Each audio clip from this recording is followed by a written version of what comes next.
গায়ের যে কাপড় এগুলো কিছুই ছিল না, এত বাজে ভিডিও ছিল। মাথা ঠিক না, আমার সাথে এখন ইন্টিমেট হইতে হবে। জামা চেঞ্জ করতে গোসল করছে।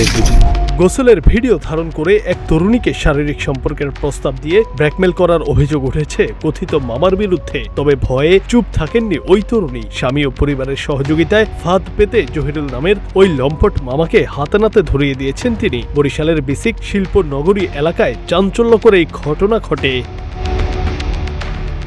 জানা যায় অভিযুক্ত জহিরুলের বাড়ি বরিশালের সাহেবেরহাট এলাকায়। সে ওই তরুণীর দুঃসম্পর্কের মামা। তরুণীর বাড়িতে কোনো পুরুষ মানুষ না থাকায় বাজার করা ও যাতায়াতের কাজে জহিরুলের অটোরিকশা ব্যবহার করা হতো। অবাধ যাতায়াতের এই সুযোগ নিয়ে সে একদিন তরুণীর পোশাক পরিবর্তন ও গোসলের ভিডিও গোপনে ধারণ করে। এরপর সেই তরুণীকে ওই ভিডিও দেখিয়ে শারীরিক সম্পর্কে জড়ানোর জন্য চাপ দিতে থাকে। তরুণী প্রতিবাদ করলে জহিরুল নির্লজ্জের মতো জানায় সে তো রক্তের মামা নয়, তাই এতে কোনো সমস্যা নেই।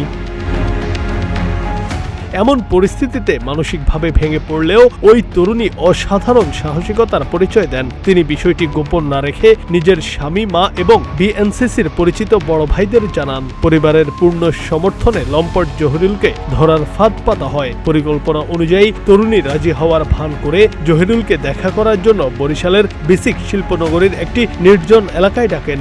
জহিরুল সেখানে আসা মাত্রই আগে থেকে ওত পেতে থাকা তরুণীর স্বজনরা তাকে হাতে নাতে ধরে ফেলে। এ সময় তার মোবাইল ফোন তল্লাশি করে ওই ভিডিওর প্রমাণ পাওয়া যায়।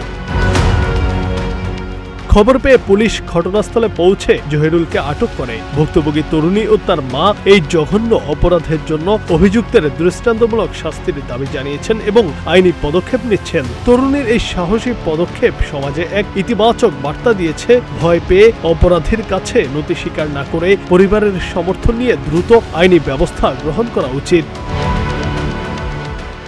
Junaid Ahmed, green TV digital.